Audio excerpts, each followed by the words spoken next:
The podcasts are flying again. The podcasts are flying again. The podcasts are flying again. This is Watchers on the Couch.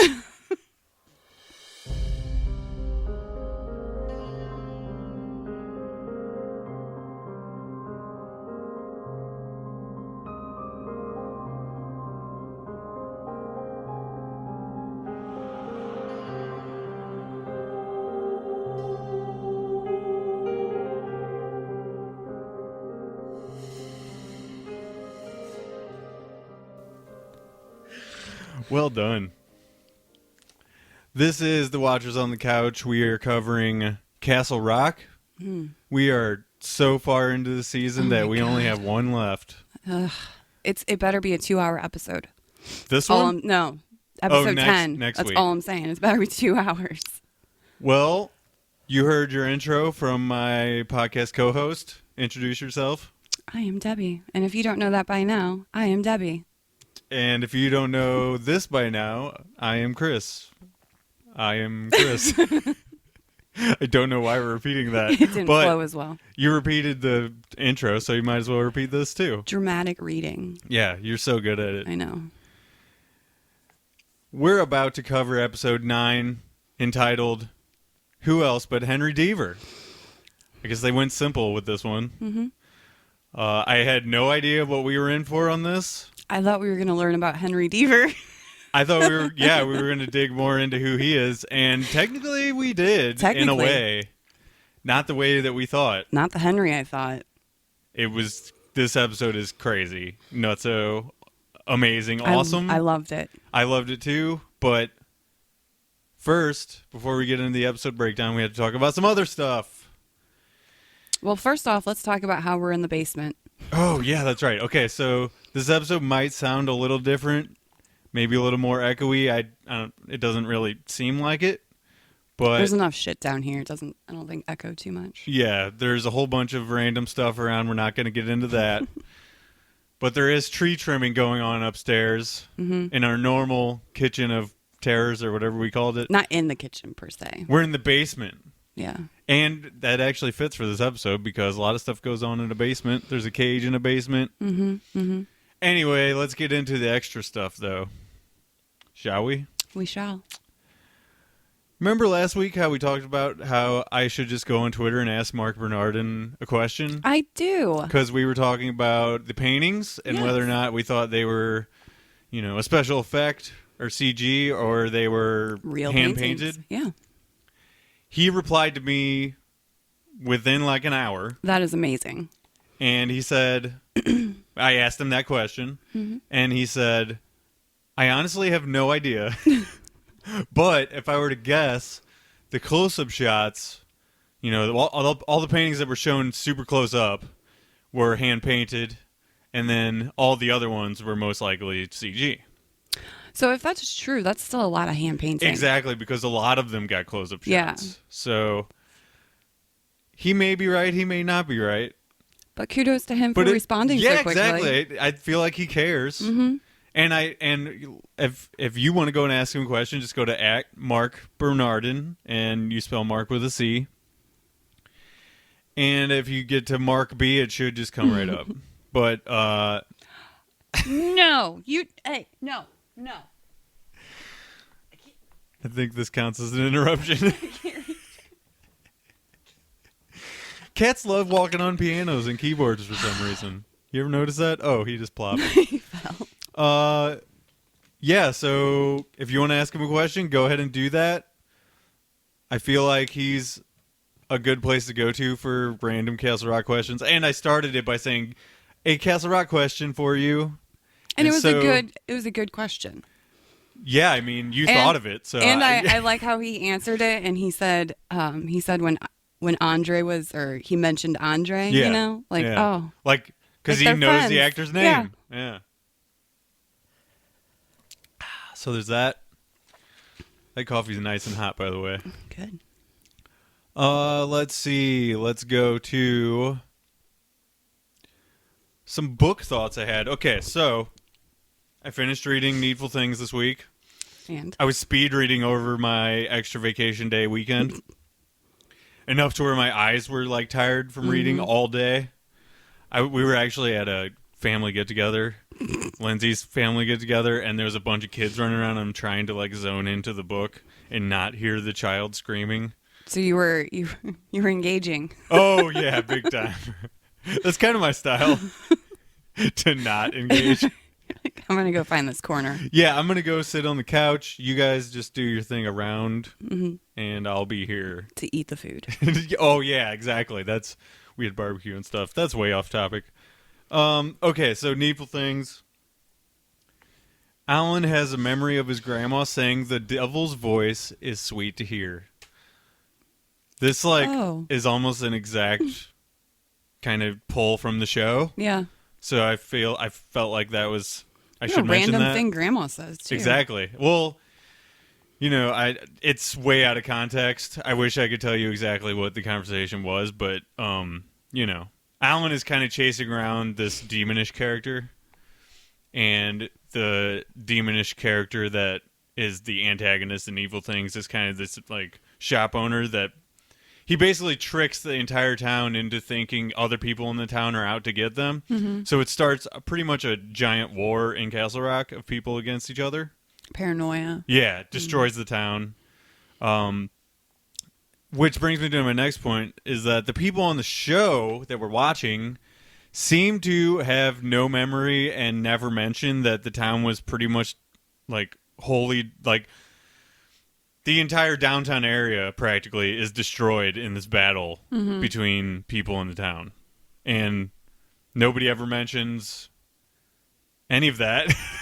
It also happened in 1991. So it wasn't that long ago. Well, and it's the same year that all this stuff is happening. God. So it's like, how the hell is their memory that selective? I guess maybe, Henry Deaver really fucked up their world when he went missing.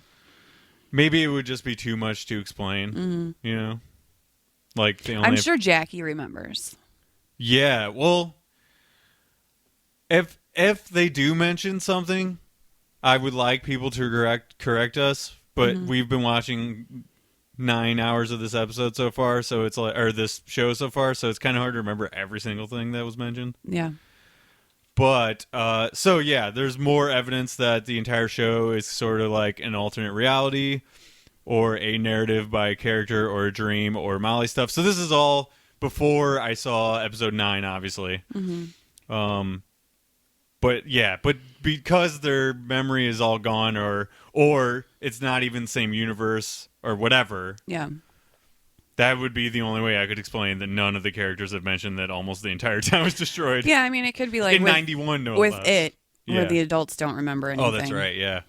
So, I mean, that does happen in his universe. Yeah. Oh, boy. Yeah, Kinsley, hi. Oh, Kinsley's like, I'm not going to put up with Venom taking this competition. He is not having it. There was some criticism online of the episode 8 scene where Wendell is getting off the bus, right? Mm-hmm. That's his son's name. Mm-hmm. It says Jerusalem's Lot. Yes. Is like 20 miles away or something, 24 or something like that. It's technically in all the books never that close. Oh, really? To Castle Rock. So, I did see some for their purposes. They can't be having the kid run. Oh, totally. Especially if he's getting off the bus and he has to walk or whatever, or hitchhike. Yeah. Like, he's got to be kind of close. I'm surprised they didn't make it 5 miles They away. just took a little liberty. It's not that big a deal. People are just, you know how it is online. People are nitpicky. It's still a trek. Yeah. But people are nitpicky about stuff, especially like... Well, I still want to know how the fuck that RV got in the woods. Well, that should be our next question for Mark Bernard. Because he did that episode, right? He did do that episode. He would know. Why have we not asked him about the RV already? And you know what? All he has to do is give some kind of Spielberg explanation like he did with Jurassic Park where there was no cliff and then there was a cliff. Mm-hmm. And he just said he wanted there to be a cliff. Right. So, if he just says, I wanted the RV to be in the middle of the woods, I would accept that. Yeah, me too. And he doesn't owe us an explanation in the first place, but yeah. I would still ask him about the RV because it's really, it's hard to explain away. Because then Molly got there super quick. It's So let's go to the listener comments, shall we? We shall. We shall. Posted yesterday, recording tomorrow. Chime in about episode 8 here in the comments. We need your theories and thoughts. When I checked back on it after sleeping all day and getting ready to get up and go to work and kind of check in, gather a couple notes, people contributing. 11 people had looked at it, 0 had commented. So, you guys are really slacking. Jerks. Then I posted very passive-aggressively, or not. It's okay, guys. We can handle it. Yeah, we don't need them. Well, listen, don't get carried away. I like them participating. I know. Well, you got to make them feel bad. And I did. Very passive-aggressively. Amanda then replied. This is where I started getting replies because I posted that. Amanda said, I still haven't watched it. Get on the ball, I said, man. well, you had a week. I mean, how is it my fault? It's not. Then Albert said, like I said. So he's also being very passive-aggressive? Yeah, very passive. Like I said, the bird hitting the bus window and Wendell's subsequent pain are heavily reminiscent of the Dark Half. I had seen his comment earlier in the week, so I wasn't including him in this, I need your comments, because he had already chipped in. And that's definitely true, because we had the whole Sparrow stuff going on in the Dark Half, where we got the intro quote from, sort of. I adapted it, and then you adapted it further. The podcasts are fun. I got it now. Yeah, I agree with Albert on that one. Amanda then replied, I will watch tomorrow. So she's probably going to watch 2 today. We'll see how that goes. And then Corey says that he wished they used the Jackie character more. She may be his favorite, and that hopefully they'll expand her in future seasons. That, I agree with that. I feel like they missed out on an opportunity with her. But maybe... Well, she did have that... She'll have her own story next season. She did have that amazing moment in last episode, which he's kind of referring to here, is like... She got pulled in further than she thought she might. You know what I mean? Yeah. Like, she always wanted to be a part of this... The crazy. The aura of the town, the lore, all, like you said, the crazy. She got more than she bargained for. She was almost murdered by the couple, and then she fucking fulfilled her destiny. Yeah. Smashed a dude in the head with an axe. So do you think that's all we'll see of her? Do you think we'll see her next episode? Or do you think like her arc has been completed? Like she got what she wanted? I feel like her story doesn't really need too much more because, like you said, like her arc can be completed by doing that, that scene with the axe. Because I don't think we saw her at all in this episode. No, I don't believe she showed up at all. And they even went to the bar. Right. Yeah. She's taking a breather after that insane shit last week. So, yeah, I would like to see her next episode, but I don't feel like there's anything in her story that needs to be wrapped up. Yeah. If they're on a time crunch, they got 1 episode left, and they're not going to do more than an hour for next week, then I would like an appearance. But does she need to be directly involved in anything major? No. But I do agree with him. It would be nice if she was in future seasons. Yeah, and I still don't know 100% for certain if we're getting more of this story. Yeah, of these characters. Yeah. So we'll see what happens with that. Maybe it would be cool to pull the secondary characters, and make them expand their stories. Yeah, and make them full characters, like those kids, the kids in that church place that were all weird. Yeah, I would honestly expand on that shit. I'm gonna be okay with whatever they do. I think I'm biased, but they've super delivered this season for me. Unless this next episode totally bombs. Yeah, I don't know. I mean, I don't see how it could go super badly, but I think it wouldn't go bad. It would just go frustrating. But if it is supposed to be wrapped up in 1 season, then I guess we should get some bookends to it. So yeah, I don't know. We got quite a bit in the episode we're about to cover.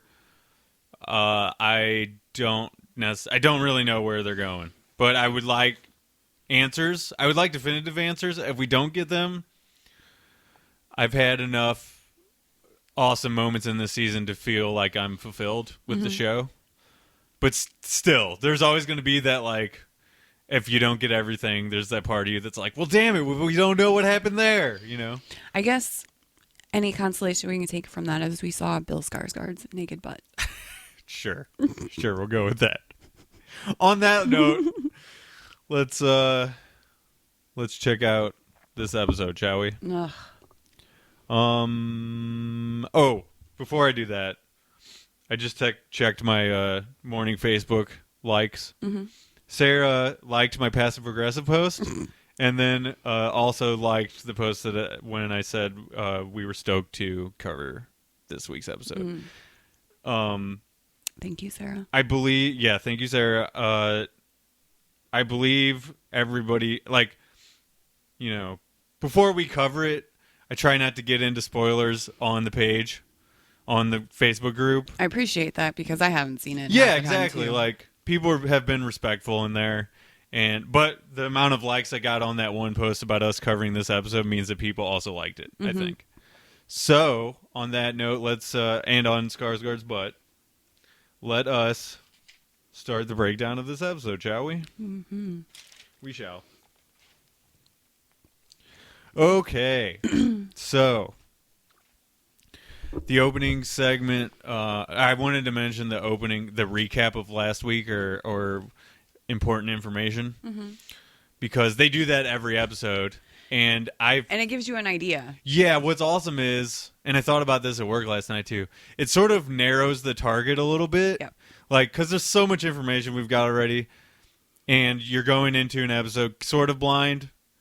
The episodes don't always directly connect to one another, like event and then right after event. You know what I mean? Totally. So these recap things. Yeah, they're like, this is what you need to remember. Yeah, this is what you should focus on in your brain right now. Yeah. Before we get into this. Yeah. Because shit's about to get crazy. Okay, so I also mentioned it strongly infers that the kid thinks he is Henry. And I didn't know anything else besides that. This but kid don't think it. but the collection of information that they compiled in previous episodes made us see that he at least thinks he is Henry. You know what I mean? Yeah.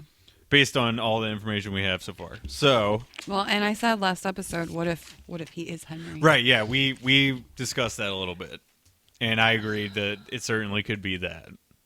So, beginning of this episode, we hear Pastor Deaver doing some narration. I thought he might be like telling a story to somebody.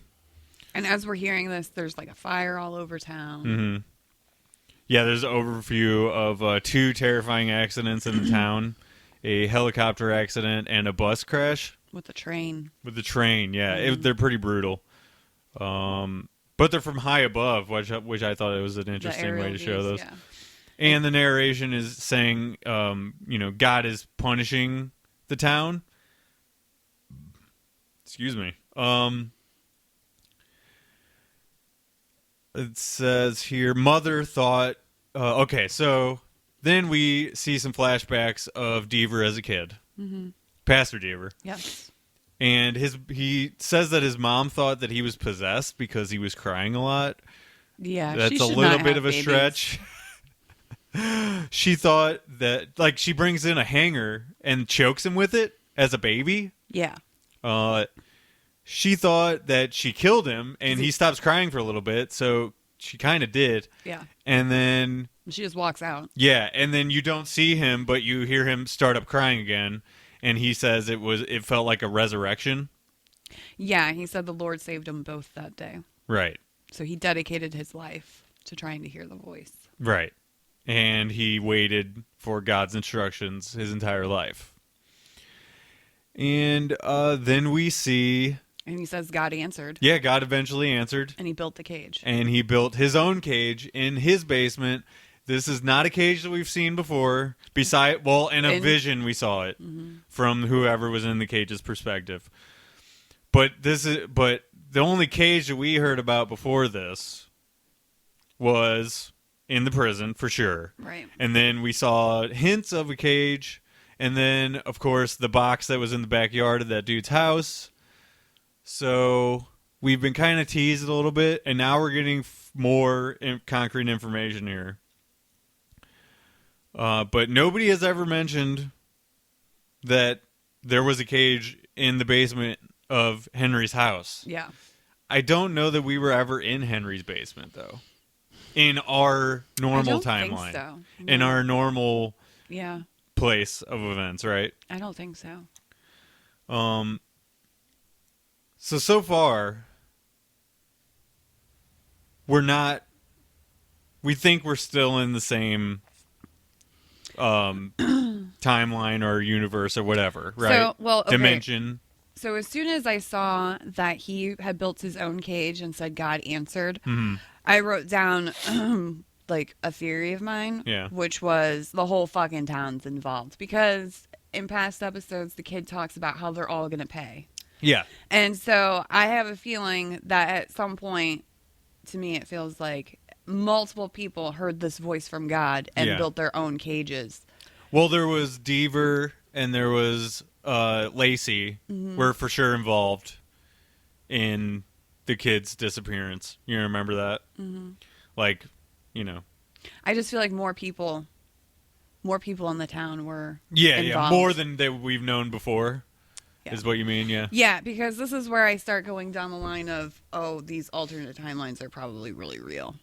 Yeah. This is where it's actually going. Sure. My thinking's been right. They really are one and the same people. And, I was questioning whether or not this was Henry's cage because, they've been talking about how he was also kidnapped and that's why he was disappeared. As soon as we saw that cage, I was like, so that's where that kid's been. Yeah, and and it looked like the same sort of setup that we saw in the previous visions that Henry was having. Mm-hmm, with the little cars. Yeah, so I figured it was Henry's cage. Yeah. Which, doesn't make sense based on previous information that we've gotten so far. No. But we're going to get some more information. All signs point to yes. Yeah. So, okay. The kid, that's where they do the intro, right? Yes. And next scene opens with the kid running, and he's like in sweats. Mm-hmm. And the cops fly past. Yeah, you hear sirens. And I still think that we're in the previous episode's stuff. Like he's running from the cops. Yeah. Yeah. And I think it's meant to throw you. Mm-hmm. And then they go widescreen, and you're like, well, where did this big city come from? Exactly. And why does it look so kind of nice? Yeah. So you're immediately off put, like, okay, something weird is going on right now. He's not where he was. And so, yeah, exactly. He's not anywhere close. And you get, you immediately kind of realize that the kid is not the same. No. Well, there goes you. There goes that. We see him in a business suit. Yeah. And he's in a really swanky loft-like apartment. This is the Skarsgard I like to see. Oh, okay. He reminded me so much of his brother in this. The way they walk, they have the exact same stance. It's that I am so tall, I kind of hunch over stance. Yeah. Yeah. But he's playing like a different character almost in this. He's very suave and sophisticated, and it's a whole new... It threw me off big time. Because I'm like, what the fuck is going on? I'm pretty sure I was like upstairs bouncing around going, I fucking knew it. So I don't know what I knew, but I knew it. He sees a note from somebody named M, and it's like a real like girlfriendy type note. Yeah, she writes, break a brain today. Yeah, which is weird to say, but whatever. It makes sense like a second later. Yeah, and then so he's right, exactly. He's giving a speech about continuity and the sequence of events in life, and then he mentions Alzheimer's. So that kind of harkens back to stuff that we've seen before with Ruth. Mm-hmm. And the whole time you're just watching like, what in the hell is happening right now? He mentions Puck, which is a kitten. Which is a cat, but it was also Henry's old dog, if you remember that. Oh, heck yeah. Yeah, I wrote, Puck is now a kitten. Yeah, so things are beginning to overlap in weird ways. And yeah, so he's giving a presentation about implants.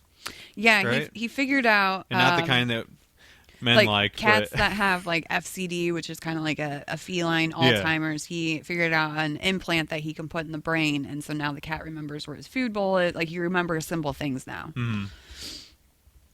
Which we approve of, improving kitties' lives. Mm-hmm. I got to say that definitively on the podcast. Oh, heck yeah. It was a cute little ginger kitten. I mean, I cleared off this tote so that we'd have a table for the podcast setup. And Venom has...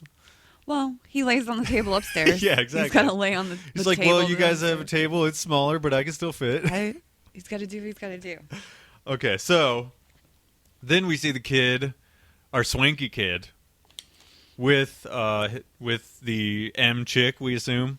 Yes. He gets a phone call from Alan. Mm-hmm. So obviously this is some kind of different... now it's kind of concrete that it's some kind of different universe. Oh, yeah. Or alternate version. reality. Different version of reality than we've known before. Because Alan is calling him. Yeah, and saying something happened with his dad.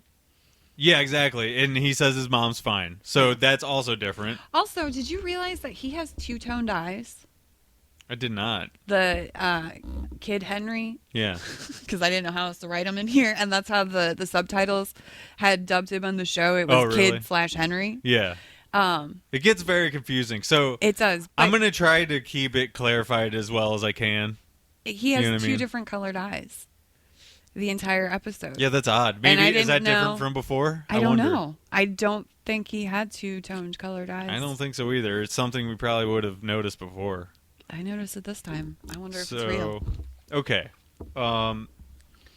He says it's about your dad, and so as soon as this conversation happens, I write down, Ruth is the kid's mom?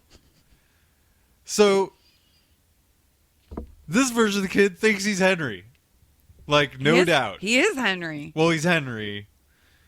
But he's not Henry. See, okay. As soon as this episode started... How am I supposed to accept that he's Henry? I have accepted it completely. Okay. I am fully on board. Well, yeah, you got to be at a certain point because... Yeah, I was fully on board as soon as this episode started, and I saw him running and he was all snazzy. Yeah. I was like, fuck yeah, now we can see this version of Henry. It's very, very odd, but I'm with you. Like, eventually you just kind of roll with it. I was super stoked. Yeah, like when we start getting all these reveals and things are like just flying at you, it's like it's a Twilight Zone episode, and I'm in love with Twilight Zone and anything like that. So upstairs while we were watching this episode, I could not sit in one spot. Like I kept moving all around and like writing notes. Yeah, and, like, being up, like just adjust because I could not sit still. I was so excited for what was happening. It's very good, at least in my opinion. In our opinion. So, Kid Henry taxis home to Castle Rock immediately. A really nice Castle Rock, too. Yeah, and he doesn't have to take the bus like regular Henry does. No, and like there's people in the town and everybody's happy. Yeah, it's the fall festival. Yeah, and which is not happening. Businesses are open. In the Castle Rock we know, there is no fall festivals happening. No. Everybody's pretty miserable. Yeah. He goes to the same house that our regular Henry goes to. What was Ruth's house. Right. And the house is significantly more cluttered. He has visions of the pastor, his dad, and you hear a voice say, "Death is swallowed up in victory." So it's the pastor's voice. Yeah. Which I didn't know what that meant, but. Moving on. And this is his house. He did not die when off the cliff. He has lived in this timeline. Right. And his house is a mess. Yeah, it's everything is different about this kind of reality than we've seen before. So, the kid has memory of flashlight flashing from Molly's window as well. It's part of his visions. Mm-hmm. Then he goes next door to the house that our regular Henry was kind of weirded out by all the time. Molly's house. Molly's house, right. he sees her sister, who Molly had to meet up with in the bar early on in the season. And remember, she was the one that was doing well for herself. Right. And Molly was the one struggling. And now in this timeline, Bridget's moving in. Yeah, she's the one struggling. Yeah. But they're both very cheery, which is not how they were in our world. So I'm trying to like pinpoint a way to describe back and forth. Like it's so hard to really say what you mean or whatever. I don't know. Hopefully people will be able to understand what we're talking about, but they did just watch the episode. So, okay. So yeah, I wrote it here again. There's no way this isn't a separate universe because everybody's different. Yeah. And I wrote down other nows and other wins is what Willie said, and that's very kind of exactly what we're seeing, you know. When they're trying to explain the schisma or whatever. Yeah. That's kind of where that whole thing came from. But anyway. Molly, let's see. Like I said, is not the same. We get the information that Ruth and Alan live in Sarasota now. Mm-hmm. And Molly is going for mayor. Right. You know, our kid Henry's trying to find out kind of like why his dad committed suicide. So, but in this timeline, Ruth actually runs away with Henry and moves, and Alan comes with him. So, like, she actually did it in this timeline. Yeah, she escaped. Let's see. So the information on his dad is that his dad left the church, kind of went into hiding, like hermit kind of stuff, and that's why the house looks like that, I assume. And then, you know... And he blew his head off. Yeah, exactly. And then they kind of reminisced about their past and how Molly knew things, even in this version. Find out that Kid Henry's wife or girlfriend or whatever she is named Marin. Mm-hmm. Wasn't sure if that related to anybody else. It told us what the M stood for, I think. So. And then there's a kind of a phone conversation where she's checking in. They have some like pregnancy talk. Obviously, she's trying to get pregnant. Well, if she's not had her period by the next day, then she needs to take a test. Kind of all of their conversations that we see in this episode focus around that. They're sweet, you know. They're trying to start a family. And while this is going on, like the power went out in the house, so he's like going downstairs to try to trip the. Right, and actually, this whole pregnancy thing makes what happens at the end of this episode more kind of jarring because he's taken out of this like kind of wholesome sort of reality that he has for himself, or this life that he is trying to build for himself, and it becomes complete hell, you know. Let's see. So yeah, like you said, he's in the basement now while he's on the phone, and then he sees a fucking cage in the corner. He gets the power on, and it's just like, bam! Boom, reveal, cage. Boy in cage. Yeah, exactly. And it's like, who the hell is this? And you see the dark skin. You see a close-up of an eye. And it's dark skin, but you could kind of make out that it's a younger person too. It's young Henry. Yeah, so it's young Henry. Oh my God. So there's our kind of reveal of where those visions were coming from, and that connects us directly to our version of Henry getting those visions. He's seeing the visions from the other side of whatever this universe is. Wherever So messed up. But I love it. It's an awesome way to reveal that, too. Well, because their lives are very circular of each other. Right. So, yeah, and that was kind of my guess, though, is that it was going to be young Henry, and he hasn't aged just like the kid hasn't aged. So, they're like reflections of each other. Yeah. You know? Very weird. Super Twilight Zone-y. Awesome. Awesome stuff. Okay, so... Then we go to the next scene. The police are there. We see Officer Z again, which I was happy about. And he's not as sullen or depressed because he's an actual officer. He's not in the jail working as a security guard. Yeah, and we get the confirmation that it is young Henry.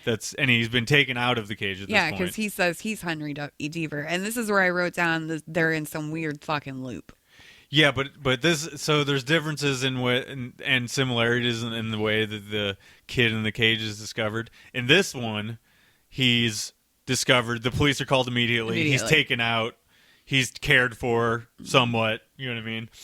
Whereas in ours, in this awful hellish reality that we live in the normal version, they're like, we should keep him down there. Well, is that the normal version? I don't know. That's just the version we've been seeing. Exactly, yeah.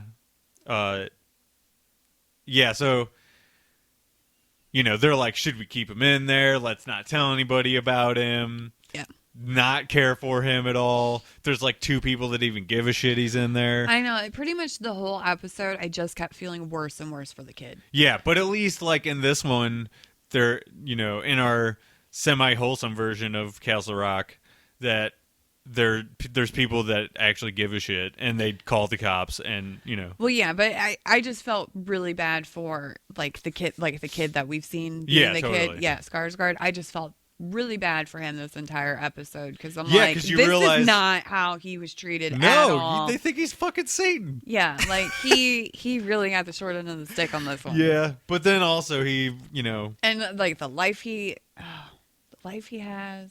And when he gets near people, murder happens. Yeah. That hasn't really been explained yet. And also, we see later some of the similar things happen with young Henry, too. Yeah. Young Henry version, too, I guess. I don't know how you even explain who these people are at this point. Well, you got Kid Henry, and then you have young Henry. Yeah, but then when you say Kid Henry, people think you mean young Henry. Then you could say the Kid Henry. Yeah. We could make it racist and be like Black Kid Henry. I'll just call him Skarsgard. That works too. We're spending too much time trying to figure that out, I think. Anyway. We need a key for the top of this episode. Yeah, exactly. So you know what we say when we say it. I knew it was going to be a problem. So the scenes play out very similarly. The kid is only saying Henry's name. The dad heard the voice of God in the woods. And... Well, yeah, because Officer Z asks Skarsgård if his dad ever touched you. And right. He's like, no. And he was like, he was fucked up. He heard the voice of God. He dragged me out to the woods. Right. And our kid... He never did anything like this. The kid Henry left the town when he was as young Henry was. Mm-hmm. So he's never seen him again. So that kind of matches up as well. You know. But young Henry... from the cage hears a noise, and we get sort of the ramp up of the God voice or whatever it is. Right.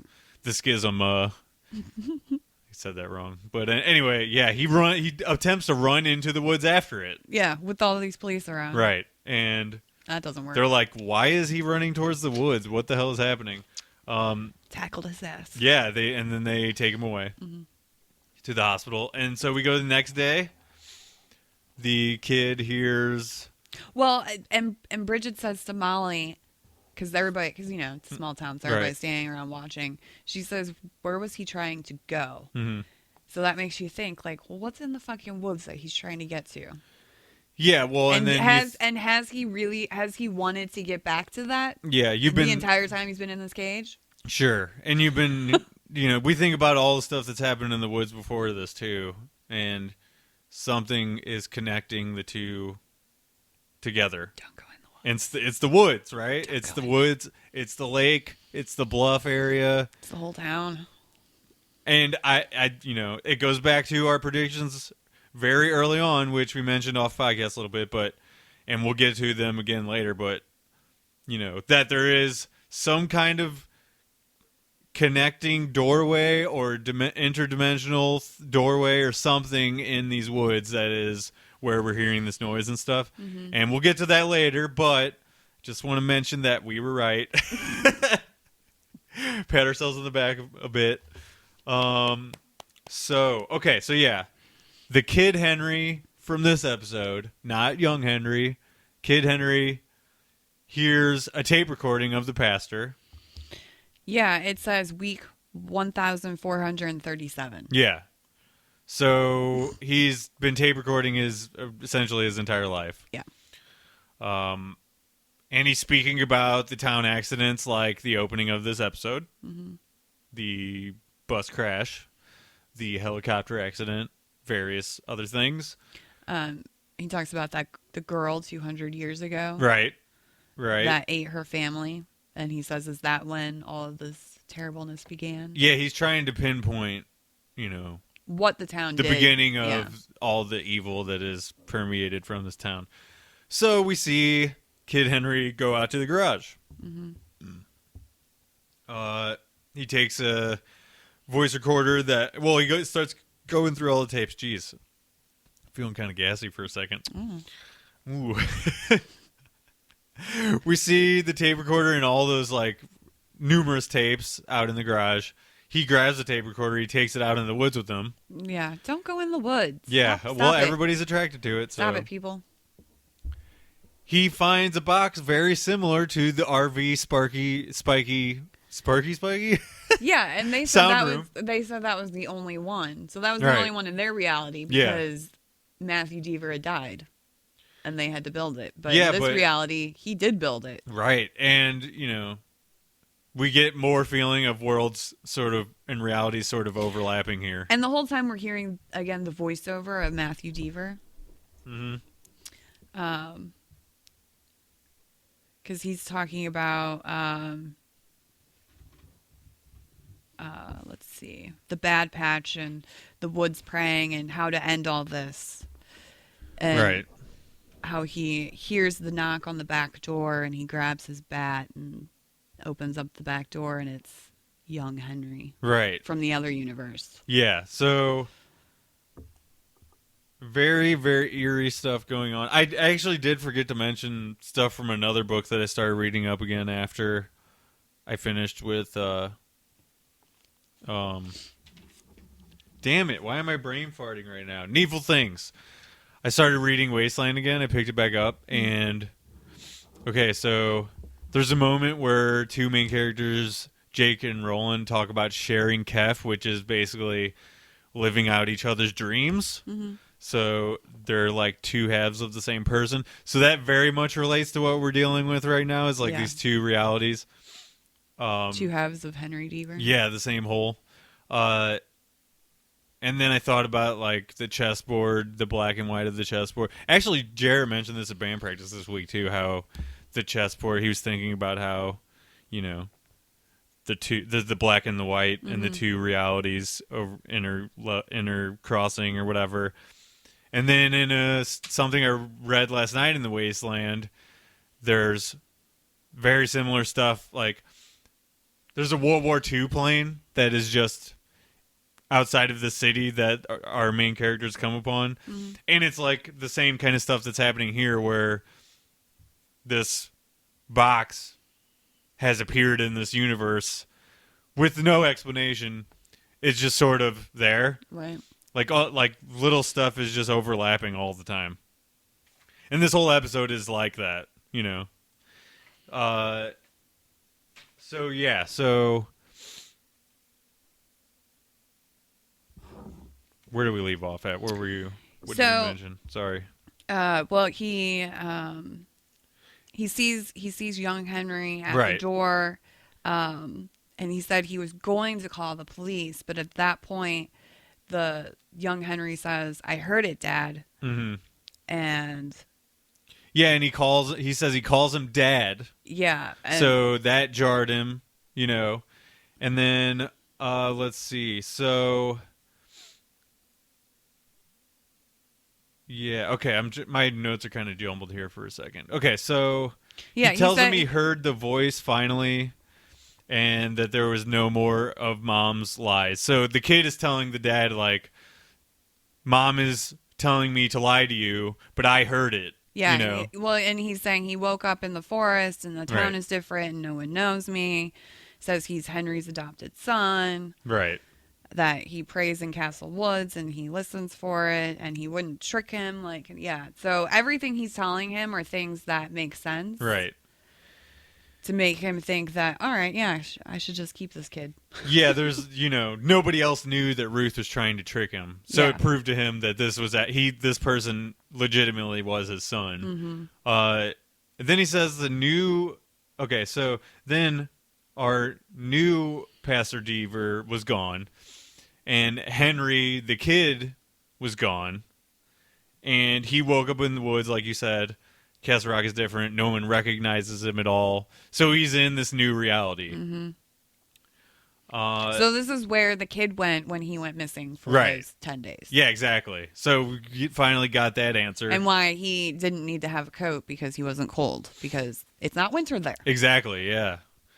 Let's see. So we see the kid as Henry breaking caution tape in the house. And you're still hearing the voiceover of Matthew Deaver. Right, He's talking about redemption. Our new Pastor Deaver's talking about, restoration, his new son being returned to him. He said he wished and he desired, and yeah, he didn't pray, he wished. Yeah. So that he considers is like blasphemy. Not what he should have been doing. No. And it attracted only evil to him by wishing instead of... Yeah, so then eventually he says this is no son of his, and it's the deceiver. So he drugs young Henry, this new young Henry that has appeared in his life. And then we see in the current timeline of this episode, the kid gets inside the cage. Yeah. And this is sort of the origins of the Pastor Deaver thinking that the kid is the devil. Thinking that the kid that we've seen all along is the devil, And it's just a crazy confluence of information that we've been wondering about the entire time, right? We're finally getting answers to questions that we've had since almost the first episode. Yeah. And, it's sort of like the leash is like leading us there, but not 100% there. You know what I mean? Like there is some stuff still to be discovered in the next episode, but it's awesome that we're at least getting as far as we have. You know what I mean? Learning more about the pastor, learning more about the kid's disappearance. This is a lot kind of dropped on us. Yeah. In this episode. Which I assumed was going to happen because we only had 2 left. So. Yeah. So what they need to do to work all this shit out is to kill Pastor Deaver somehow off the cliff so that he doesn't go crazy like he did. Yeah. And then also leave the town as a family. Yeah, well, I think what we're going to see is... For their timeline to get better. Yeah. Well, you go back in time and do all that. For me to feel satisfied with the end of the series, and I know we're skipping ahead a little bit, but we need to see the resolution of young Henry's story of what happened on the day they were at the bluff. Yeah. Why he fell. Why he fell, how exactly he disappeared into the other world or whatever. I want to see all that stuff happen. Yeah.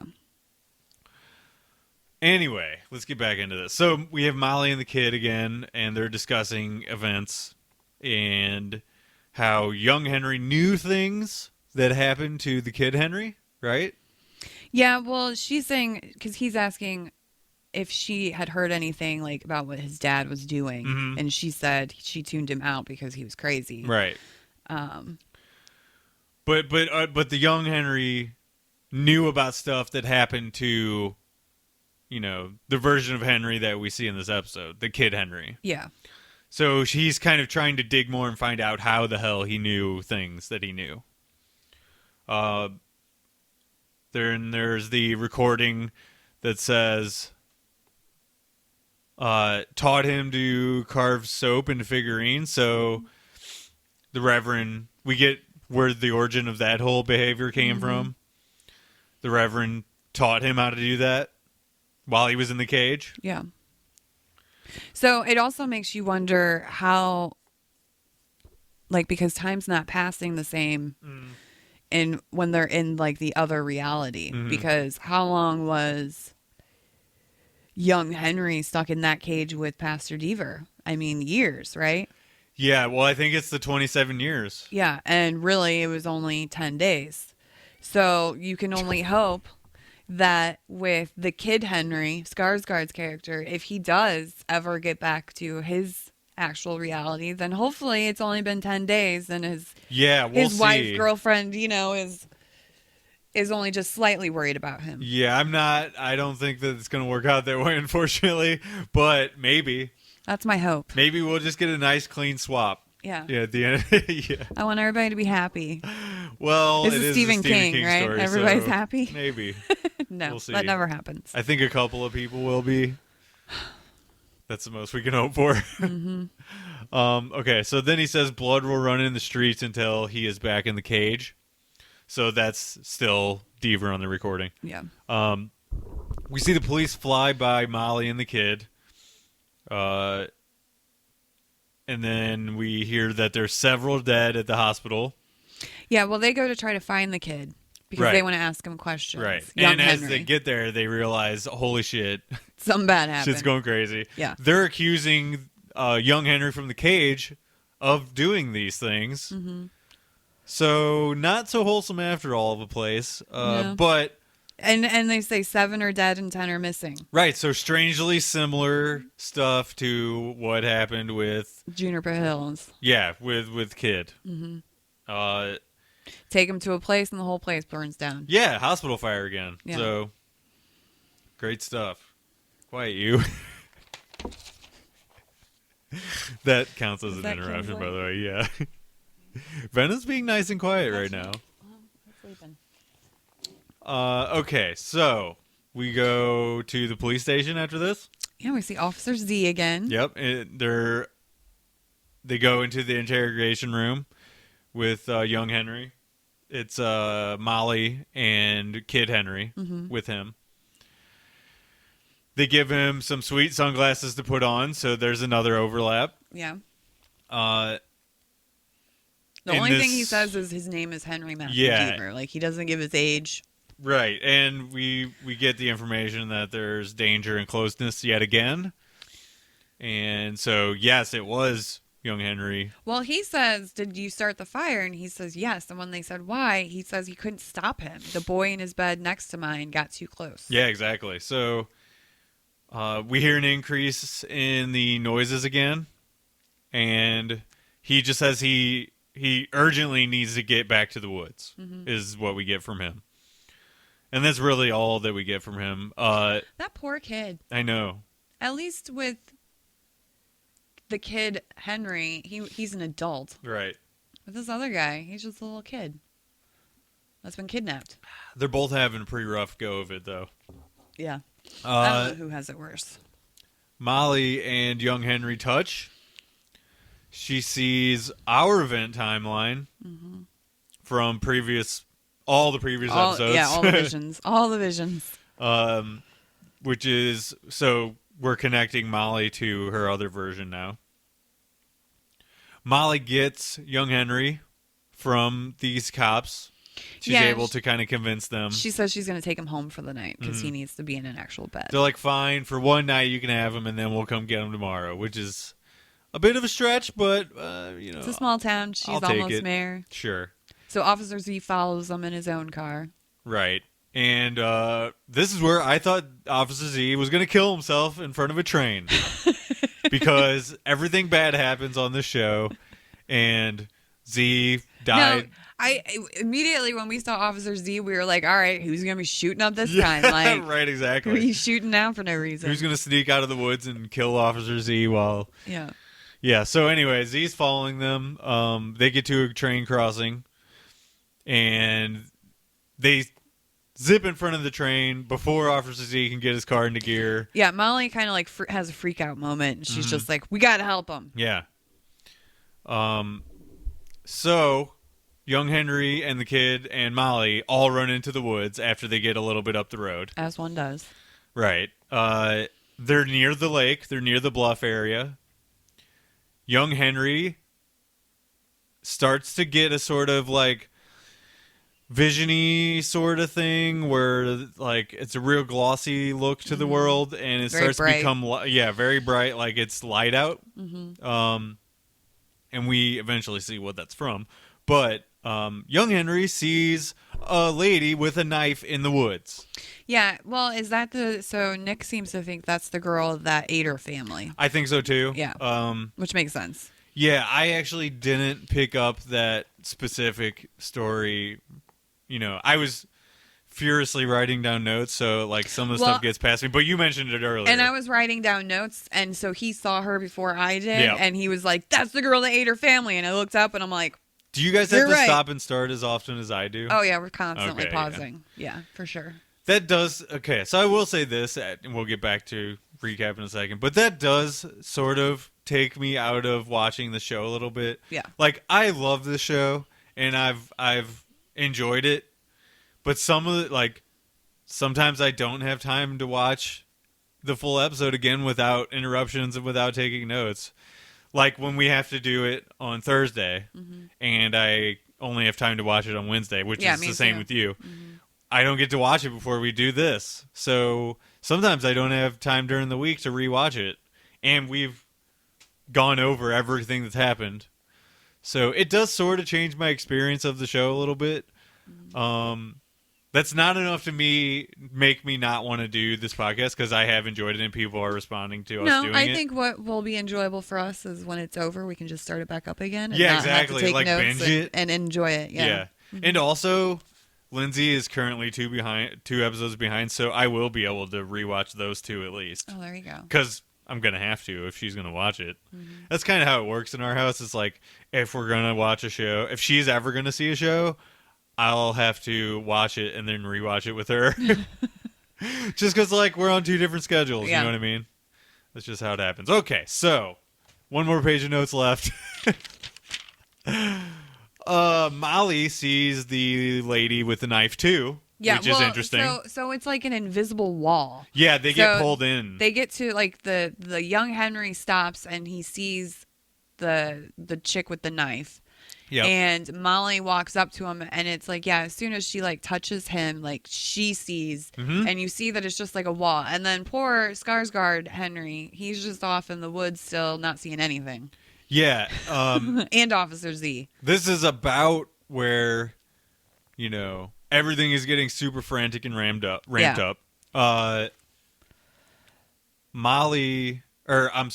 Z catches up to them eventually. And he just sees them running. Yeah, well, so the girl with the knife starts running away, and they start chasing her, but nobody else sees this girl, so they just see them chasing nothing, or running away. Yeah, they're far enough distance away, and, I think a lot of this has to do with their shine, too. Like, they're the strongest in the shine, so they're more susceptible to whatever this force is pulling them in. Yeah. Excuse me. So as it's ramping up here, we see the crows flying through the air, the birds again. The woman's running, like you said. And here's where we get the reveal in the sky of this gigantic light that's not, it's not the sun. No. It's just a big sort of like open aura, or like you said, orange, bright sort of thing up in the air. It's almost like if you took off my glasses and put them on somebody who didn't need glasses. And you looked at the sun. Said, look at the sun. Yeah. That's what you would see. Very sort of unfocused, but there's like light sort of like permeating from it. It's very trippy all looking. Around it. Yeah. And that seems to be the center of the force or whatever this is going on in the woods, which you've never seen before. No. So it's a doorway, sort of. It's a thinny, like I mentioned from the Dark Tower universe. It's something like that. And this noise that everybody hears is close to whatever this place is in the woods. So Z apparently shoots a warning shot. Well, he thought it was a warning shot. Well, he says he shoots up in the air, but in whatever side that they're in, it goes directly at Molly. Oh, yeah. So we finally have what the kid had said to Molly in last episode was, you died in the woods or Right. whatever he said. Like, we finally, like, as soon as I saw him running in the woods, I was like, damn it, Officer Z, you're going to fucking shoot her. Yep.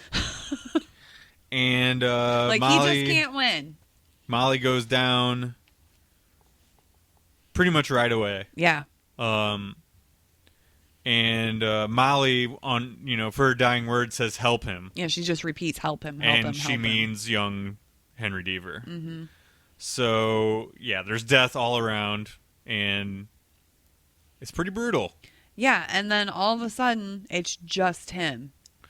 Him meaning the kid. The kid, Henry. The Henry that we've seen this entire episode. It's who just is him the kid in the woods, and it's snowy. It's snowy, which it wasn't before. Right, exactly, and it's light out. Yeah. Which is different. They went in to the situation in the darkness, and they come out and it's snowy in the light. So, we kind of start getting the feeling that we are back in our original universe. In 1991. Right, and we're in the bluff sort of area of the woods. So he's sort of we get the feeling he's been transported, right? Mm-hmm. And we see the frozen lake. Mm-hmm. And he sees young Henry running out over the lake, right? To Alan. Mm-hmm. It's Alan? To Alan, yeah. Oh, to Alan. Yeah, that's right. So... Because that's the point where Alan is out there looking for him. Yep. And he's not there. Yep. And then all of a sudden he is there. Right. So... Because the trees groaned and did all their weird shit and spit out them. Yeah, so we're officially back in our timeline in 91. Yeah. At the very beginning of the series. Mm-hmm. The kid... well, and then we flash back to the room. To the room at with the the end kid, of last episode. with the kid and Molly. So our normal timeline. Mm-hmm. And the kid says that he wandered around in those woods for a while. That he's talking about 91. And he couldn't get back. Couldn't get back. That's when Lacey found him and took him to Shawshank, and there begins our... Because Lacey heard the call from God, right, and thought he was the devil. And then he's like, "Do you believe me now?" So, holy effing shit! That ties together a big question mark that we've been wondering about. Yeah, exactly. It at least shows the connection. Yeah, which. Like, that was the big thing that people were, and we were also wondering about the entire time. Yeah, like, how are they connected? How the hell is all of this going to connect, And I'll be damned if they didn't do it. They fucking did it so well. But they did it using parallel universes, like we guessed, long time ago. And, when we talked about it, we brought up From a Buick 8. Yeah.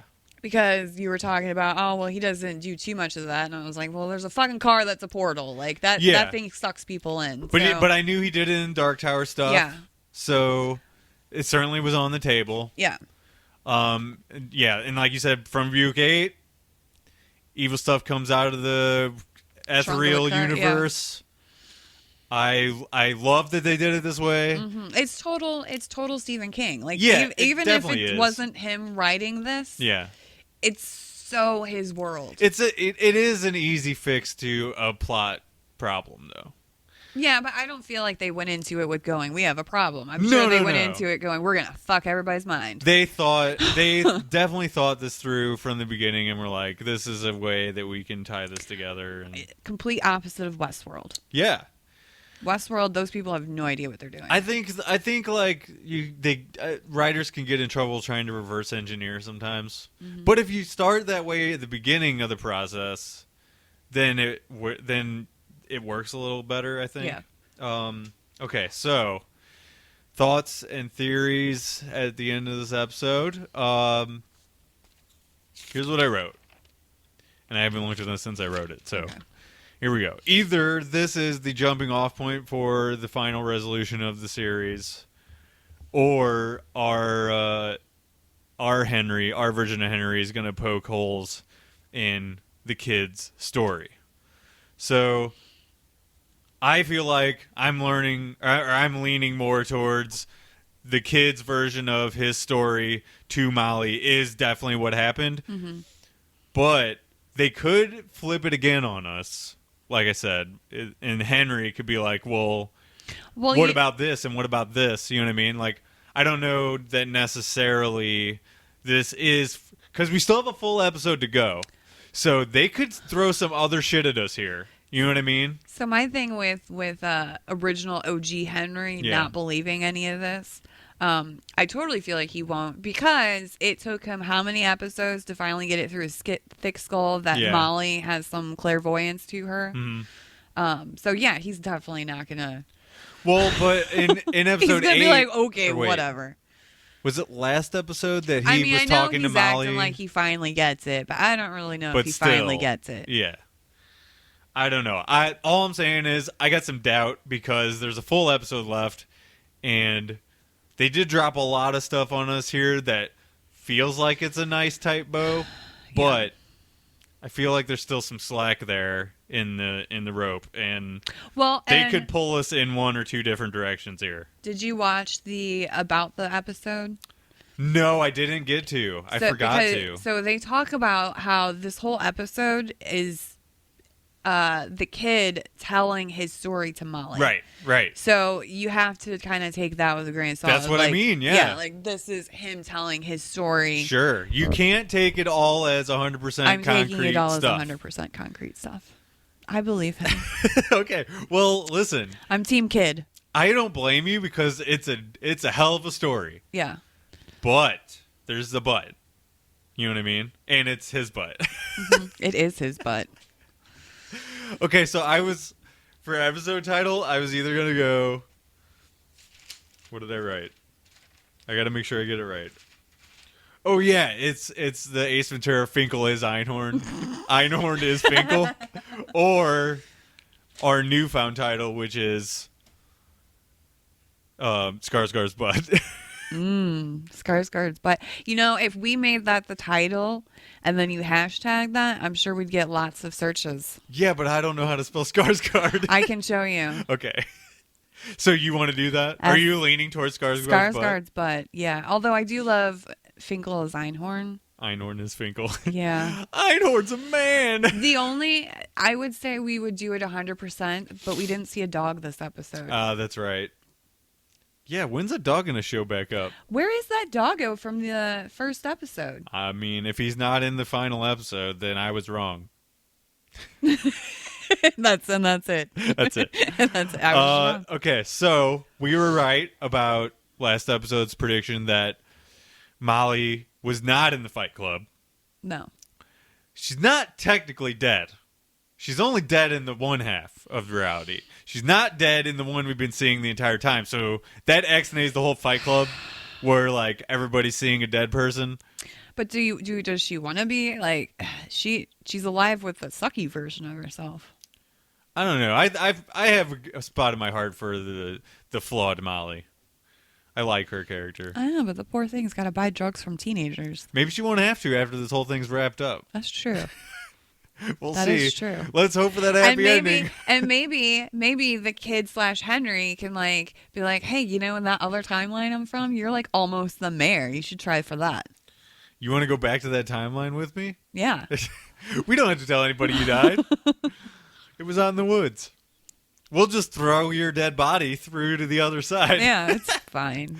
Clean swap. We were right about the early theory about parallel universes. I already mentioned that. Pat on the back. And we were right about the kid being Henry, or you were. Yeah. For now. Although, that whole Ruth episode, though, is still tripping me up because of the way the kid acted in that episode. Yeah, he came off as rather evil. And like he was Matthew. So I'm still wondering about that.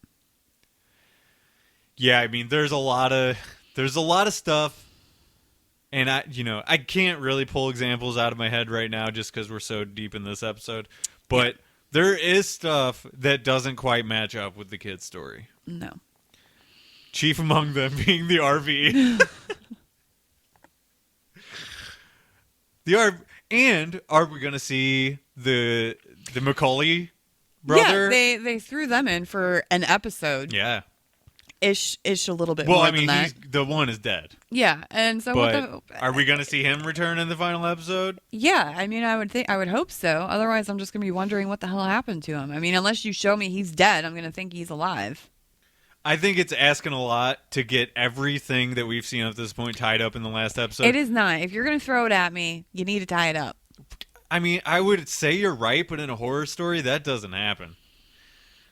I'm sorry to tell you, but I don't feel like we're getting every answer we want out of this. Well, then Mark Bernard is going to get some more Twitter tweets. You're missing the last syllable of his last name, though. It's Mark Bernardin. Bernardin. Yeah. Mark Bernardin. Mark Bernard is a two first name, though. Mark and I like Bernardin. That. Mark with a C is going to get some very angry tweets if he doesn't wrap this up. He nicely. only wrote one episode. I don't care. He helped with the other ones. He contributed, but I don't care. He's on the hook. He's our only connection. Yeah. That has answered us so far, anyway. We could ask Stephen King. I was he just wasn't gonna involved. Say we could tweet Stephen King. He won't know, but that's not going to work unless it's about Trump. Mm-hmm. You don't care. Well, let's not get into that. Jeez, that's a. Yeah, but like I said, I think with dramas, really well written dramas like Better Call Saul, which you can hear Mike and Jimmy talk about Better Call Saul. Nice plug. WatchersOnTheCouch.com/subscribe. If you're talking about a show like Saul or a show like Breaking Bad, same people who wrote that, but prime examples of dramas that tie up everything really neat and nice. You're looking for awesome shows like that. Okay. Dramas like that. But horror stories, I think, kind of like leave it open-ended sometimes. They don't all suck. This one hasn't sucked, at least in my opinion. Okay. So I don't have any theories because I've kind of thrown out all my theories. Okay. These are my hopes and dreams for the next episode. Okay.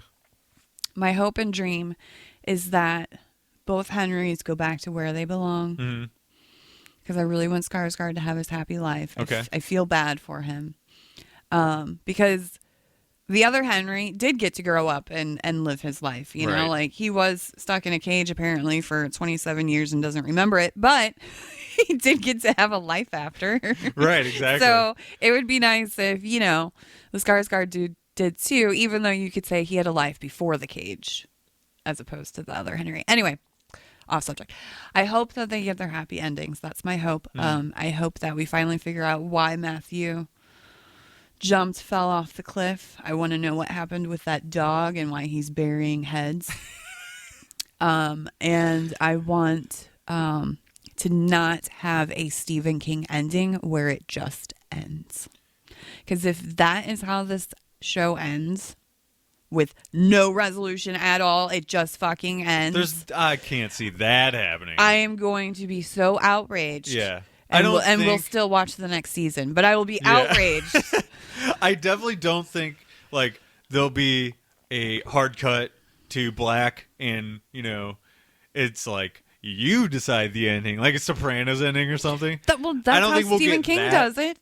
Okay, yeah, he's been guilty of doing it in some of his books, like Cell. Some. I'm still salty over that. I mean, that's also my chief hope is that we don't just get totally shut off and no resolution. I think it's a lot to ask for 100%. I think we'll get a good 85% of answers, and then the tertiary characters and stuff, they'll kind of be left, like a Jackie, like a dog bearing heads, like an RV, all those. A Macaulay Culkin brother.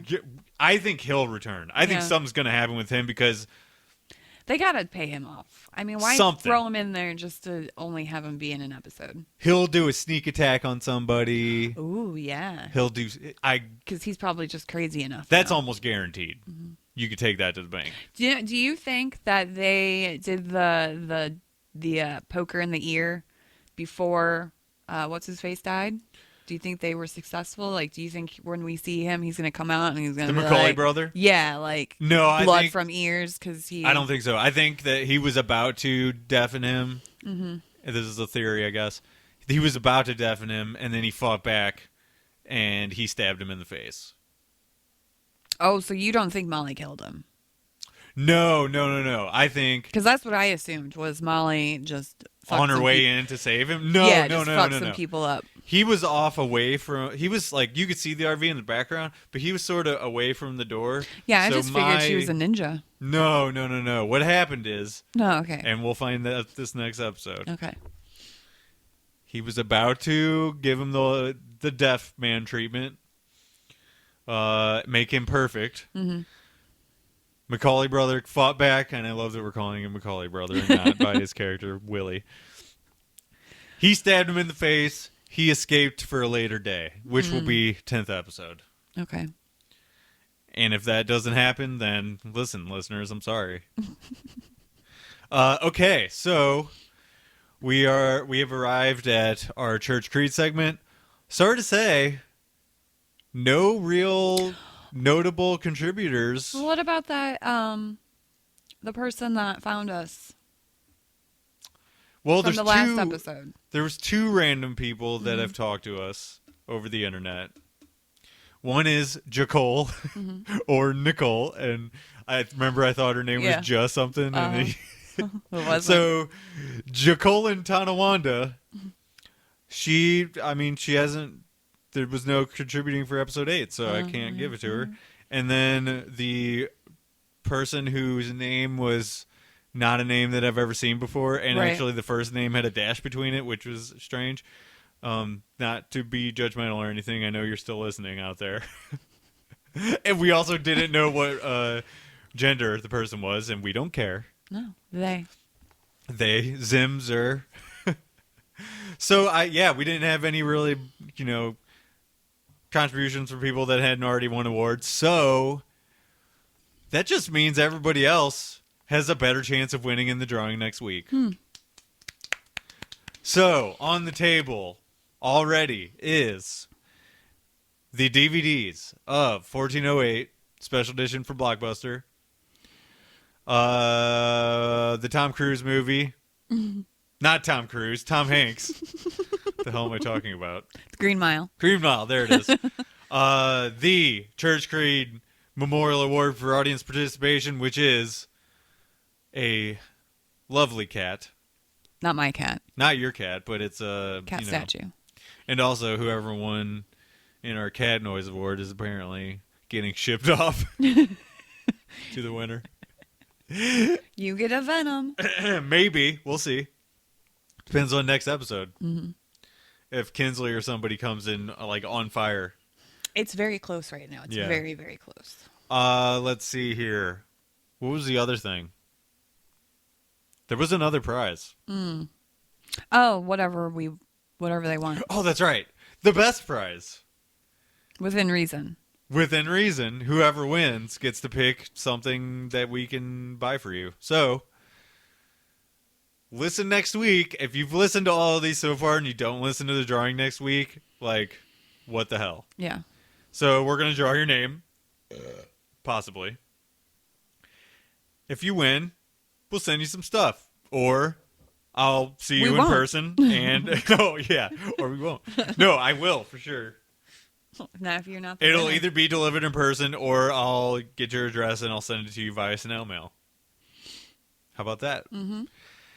And that brings us to our final segment, which is the Debbie explains to Chris what the teaser for next episode is. Debbie, explain to me what the teaser for next episode is to whatever length that you see necessary. All right, so final episode. Here we go. We hear Molly say that Lacey, Officer Z, Juniper Hill, Alan, like all those bad things happened. She again says something is wrong with the kid. We hear a quote from the kid, and he says, "As long as I'm here, people will die. I can't help it." So he thinks if he stays in that timeline or in that universe, the wrong one, bad things are just going to keep happening. So he thinks it's because he's in the wrong place. Yeah. Okay. So I guess that's very interesting. I didn't really think about that. I just thought it was because. No, I didn't. I guess I didn't really even think about why they. We didn't really discuss that. Why? No, and I kind of felt that, and I know that sounds like, oh, yeah, sure you did, but I kind of felt that way because if you're in the wrong place, everything's gonna be wrong, and like shit's gonna go wrong because you're there. You're messing it up. It's like the ripple effect. Yeah. What I'm trying to think of what. Oh, you know what? That is taken almost directly from 11/22/63, which is the Stephen King JFK book. Mm-hmm. When he's in he goes through a portal to the past, mm-hmm. And the longer he's there and the longer he's trying to change things, the more he tries to change things, the past fights against him. Yeah. So, and that's one of my favorite of the more recent Stephen King books. You definitely have to read that eventually. Read that. And the miniseries was all right, but the book was way more fun for me. Miniseries had James Franco in it. Mm-hmm. But, yeah, it's very much... I was trying to think, it's like, what other Stephen King thing does that? And that's the one. But, yeah, it's like reality of whatever they're in is fighting Henry against Deavers. them. Yeah, there can't be two Henry Deavers in the same universe. Yeah, and it's not even that they're changing things; it's just that they're existing. Yeah, and in a place happening in the wrong place. Mm-hmm. So that's a very interesting concept, and I love that concept from the JFK book. So I'm glad that they're bringing that in. Okay, so so again we hear OG Henry say, "Who are you?" Mm-hmm.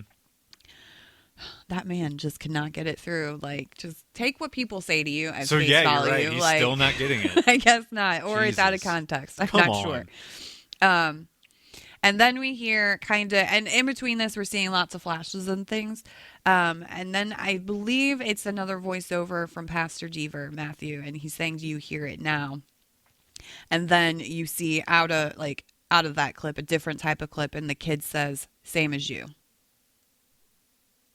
So I'm not sure what he's responding to because, they show things and all the dialogue's not going together. They're just piecing it together. Right. But it's meant to be a teaser, not a total explanation. 5-minute clip. Spoiler, yeah. Yeah. So, so that's where we're at for the next episode. I'm super pumped for it. I can't freaking wait. I know. Just from yesterday to today, I was pumped to cover this one. Oh, yeah. And I can only imagine what kind of crazy loopy shit we're going to get next week. All day yesterday, when you texted me yesterday morning and said you started it. I told you I was excited. I was so frustrated that I could not watch it because I knew it wasn't going to be until last evening. Yeah. And then I told Nick, I said, I don't want to start this episode late like we did last week where it's, really late at night. And he's like, we're not going to do that. And then we started the episode at 8 o'clock at night. Yeah. I'm like, this is not what I wanted to do. Make sure you do that again next week. Give yourself ample time to process everything. Yeah. Or as much as you can. Obviously, you got to work and stuff. As soon as I get home next week. As soon as we're both home. That's what I've been doing, too. At 4 o'clock. As soon as I get home from whatever I got to do. Sometimes I have to run a small errand on the way home. Yeah, but you're Wednesday. At least able to watch it in the morning still. Oh, yeah, totally. But, you don't have to wait all day. Or I don't. But you do, unfortunately. Okay, so last thing I want to mention again, did we mention last week how we kind of want to cover a series or something? I think so, yeah. Okay.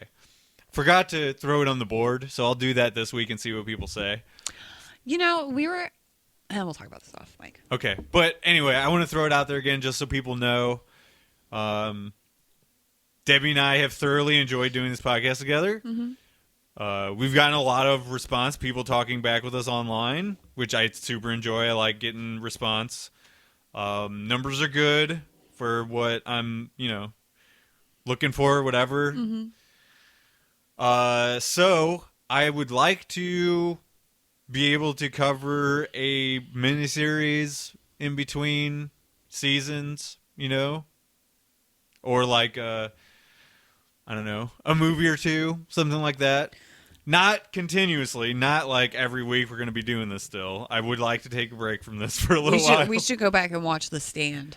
The Stand would be a cool one to do. Like, and then rip it apart. Not a full series like this. Like, not 10 podcasts, but maybe like 2 or 3. Yeah. You know what I mean? Or maybe like